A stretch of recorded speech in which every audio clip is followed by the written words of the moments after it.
वो स्टूडेंट्स हों और चाहे उनके गार्जियंस हों, गार्जियंस ने अपने बच्चों के लिए थोड़ी जरूरी सुविधाओं को उपलब्ध कराने का काम किया जो कि उनके शिक्षा हासिल करने के लिए जरूरी थी।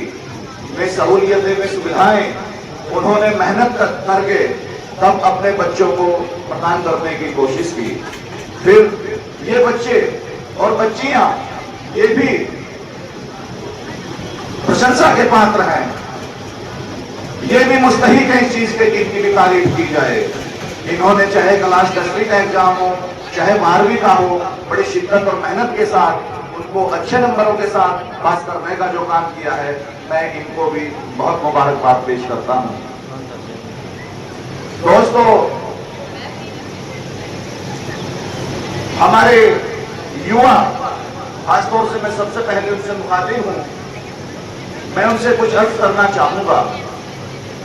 युवा का मतलब स्कूल, कॉलेज या मदरसा, किसी कोई भी तालीमी इदारा हो, उसका स्तर ज्यादातर बच्चों का उसके साथ कनेक्शन होगा। कुछ ही बच्चे होते हैं जो 18, 20, 22 साल की उम्र में पढ़ाई छोड़ते हैं, कम से कम इस दौर में।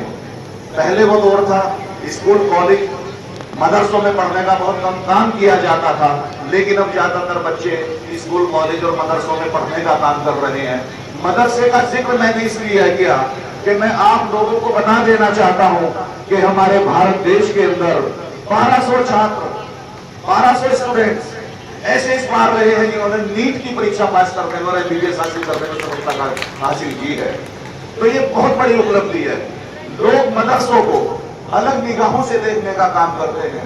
जिस तरह से हमारी मीडिया, हमारी सोशल मीडिया या हमारे देश में कुछ ऐसे लोग हैं जो मदरसों के ऊपर सवाल या निशान लगाने का काम करते हैं।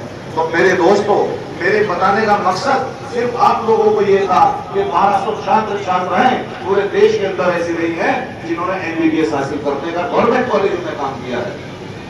मेरे दोस्तों, मैं कहना चाहूंगा अपने बच्चों से, अपनी बच्चियों से कि जीवन में कुछ करने के लिए सबसे पहले अपना गोल निर्धारित करना होगा, अपना लक्ष्य निर्धारित करना होगा। उस गोल को निर्धारित करने के बाद अपना आत्ममंथन करना होगा, अपना विश्लेषण करना होगा, इंटरनली एनालिसिस करना होगा अपने आप का कि मेरे अंदर कितनी योग्यता है, कार्य क्षमता कितनी है, कितनी कैपेसिटी है, धैर्यता कितनी है, कंसंट्रेशन कितना है कि मैं अपनी पढ़ाई के ऊपर कितनी एकाग्रचित्त होकर के पढ़ाई कर सकता हूं। मेरे दोस्तों, सम्मानित साथियों, बच्चों, मैं कहना चाहूंगा जब आप जीवन का लक्ष्य निर्धारित कर लेंगे, एक गोल निर्धारित कर लेंगे, उसके बाद आपको जीवन में सबसे पहले जो काम करना होगा वो अनुशासन का काम होगा। जो आदमी अपने जीवन में अनुशासित नहीं है वो किसी भी शौक़ में कोई सफलता हासिल नहीं कर सकता। तो अनुशासन, और सबसे पहले आपने अपना लक्ष्य निर्धारित किया, इसके बाद आपको पढ़ाई शुरू करनी है। और जब आप पढ़ाई शुरू करेंगे तो आपको एकाग्रचित्त मन, कंसंट्रेशन, एकाग्रचित्त मन का मतलब होता है कि आपका जो मन है वो चारों ओर नहीं भागना चाहिए, किसी सोशल मीडिया की फिल्म की तरफ नहीं जाना चाहिए, किसी जो सोशल एक्टिविटीज हैं स्कूल कॉलेजों में जितना ऑर्गेनाइज की जाती है उनमें आपको पार्टिसिपेशन करना चाहिए। लेकिन जो फालतू की बाएं की जो घटनाएं हैं जो हमारे जीवन के ऊपर विपरीत प्रभाव डालने का काम करती है, हमें उनसे बचना है। क्योंकि ये छात्र जीवन एक ऐसा जीवन होता है जिसे एक तपस्या के रूप में मानना पड़ेगा, अंगीकार करना पड़ेगा आपको। और यदि आप पूरी एकाग्रचित्त मन के साथ अपनी स्टडी में, अपने अध्ययन में निरंतरता हासिल करते हैं, लगातार, चूंकि पढ़ाई एक ऐसा काम है जो लगातार मेहनत मांगता है। ऐसा नहीं है आज आपने एक चैप्टर पढ़ लिया, किताब अलमारी के अंदर रखी, अलमारी बंद कर दी और एक सप्ताह के बाद फिर किताब निकाली और दूसरे चैप्टर का आपने अभ्यास करना शुरू कर दिया। तो ये निरंतरता जब आपकी टूट जाएगी, कंटिन्यूटी टूट जाएगी पढ़ाई की, तो ये समझ लीजिए कि आप लक्ष्य से दूर होते चले जाएंगे। तो मेरे बच्चों, मेरे साथियों, मेरे गार्जियंस भाइयों, मैं आप लोगों को सभी अपना छोटे से विचार रखना चाहता हूं आपके बीच में कि आप लोगों को अपने बच्चों पर थोड़ी सी निगाह भी रखनी पड़ेगी, क्योंकि ये कमसिन उम्र होती है 16-17 साल से लेकर के 23-24 साल की उम्र जो होती है, इसमें माँ बाप को थोड़ा ये ख्याल रखना पड़ेगा कि मेरा बच्चा किसके साथ उसकी दोस्ती है, किसके साथ उसका उठना बैठना है, चाहे लड़की हो चाहे लड़का हो, इसका स्कूल में जाने का टाइम क्या है, रास्ते में किन लोगों से मुलाकात होती है। अगर उनके पास फोन है तो फोन की भी थोड़ी सी मॉनिटरिंग करने की जरूरत है। सम्मानित साथियों, मैं आप लोगों से कहना चाहता हूं कि एजुकेशन 100 तालों की एक चाबी है। इंजीनियर बनना भी कोई बहुत बड़ी बात नहीं होती, हालांकि एक बहुत बड़ी बात भी है, क्योंकि देश का निर्माण, समाज का निर्माण, तकनीक जो होगी वो इंजीनियरिंग से होगी। सिर्फ एक ये सोच लेना, माँ बाप कहते हैं मैं तो अपने बच्चे को MBBS डॉक्टर बनाऊंगा, बच्चे का डॉक्टर बनने का मन नहीं है, आप कितनी भी कोशिश कर लें आपका बच्चा डॉक्टर नहीं बन सकता। अली भाई साहब ने बताया था कि अली जी ने कि अगर माँ बाप की मारपीट से कोई IAS IPS बनता तो मेरे दादाजी मुझे पीट पीट करके सबसे पहले IAS बना देते।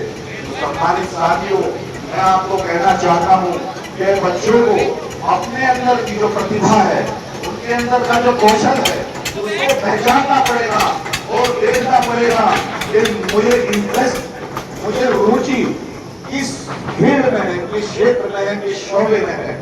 सम्मानित साथियों, मैं आपको एक बड़ा उदाहरण देना चाहूंगा।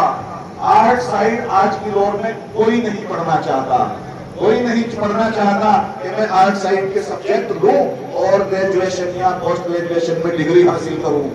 हालांकि पोस्ट ग्रेजुएशन में भी बहुत स्कोप है, आर्ट साइड में भी बहुत स्कोप है। माना कि साइंस का दौर है, आधुनिक दौर है, बिना विज्ञान के जीवन सरल नहीं है, आसान नहीं है। मैं आपको बताऊं, मकबूल फिदा हुसैन का आपने नाम सुना होगा। इशरत भाई तवज्जो चाहूंगा, मकबूल फिदा हुसैन का आपने नाम सुना होगा। वो अहमद हुसैन के नाम से मशहूर हुआ करते थे और उनका जो काम था, उनकी जो कला थी, उनकी जो आर्ट थी, वो सिर्फ पेंटिंग बनाने की थी। वो पेंटिंग बनाने का काम किया करते थे। और मैं अगर आपको बताऊं कि उनकी एक एक पेंटिंग की कीमत कई कई करोड़ रुपए हुआ करती थी। तो कौन कहता है कि आर्ट में कैरियर नहीं है, लेकिन जुनून अगर आपके पास उस स्तर का है, उस लेवल का है कि कुछ करने की आन आपके अंदर है, तो ऐसा हो नहीं सकता कि आपको सफलता हासिल ना हो। हमारे साथियों, मेरे दोस्तों, मेरे भाइयों, मैं आपको कहना चाहूंगा कि हमारे बच्चे जो पढ़ रहे हैं, कुछ ऐसे भी हैं कि जिनके पास सुविधाओं की, सहूलियतों की कमी है। उनके माँ बाप आर्थिक रूप से, फाइनेंशियली उतने मजबूत नहीं है कि जितने वो होने चाहिए थे, या बेहतर तरीके से अपने बच्चों की तालीम पर ध्यान दे लें, उनके अच्छे खाने पहनने पर ध्यान दे लें, तो समाज में उनका ध्यान भी रखने की जरूरत है। हम जो लोग हैं, कुछ लोग ऐसे हैं, बहुत साधन संपन्न लोग हैं, आर्थिक रूप से मजबूत हैं, समाज के अंदर उन लोगों को चिन्हित करके उनका आर्थिक सहयोग करने का काम हमें करना चाहिए, सभी लोगों को करना चाहिए। हमारे साथियों, मैं आपको, जो कि मेरा भाषण थोड़ा लंबा हो गया है, लेकिन कोई बात नहीं, मैं वेट भी उतनी देर से कर रहा था, मैंने दरखास्त भी लगाई थी कि मुझे थोड़ा सा जल्दी मौका दे दिया जाए, तो मैं हाल में अल्लाह को लूंगा, जो संचालक महोदय हैं उनसे। तो मेरे दोस्तों, मैं एक बात आपको और कहना चाहूंगा, जो कि प्रोग्राम ये एजुकेशन से संबंधित है, तालीम से संबंधित प्रोग्राम है, लिहाजा हमें इस प्रोग्राम के अंदर शिक्षा से संबंधित ही बातें करनी चाहिए। लेकिन हमारे मंच पे बैठे कुछ सम्मानित मेहमान और हमारे कुछ सम्मानित जो सामने बैठे हुए हैं, उन्होंने कई बार राजनीति और विधायकी का जिक्र किया। हालांकि मुझे जमा नहीं दे रहा कि मैं ऐसे मंच के ऊपर सियासी बात करूं, लेकिन सियासत इस्लाम का एक अहम हिस्सा है, उससे भी बचा नहीं जा सकता। मेरे दोस्तों, जिस तरह से मेरी कई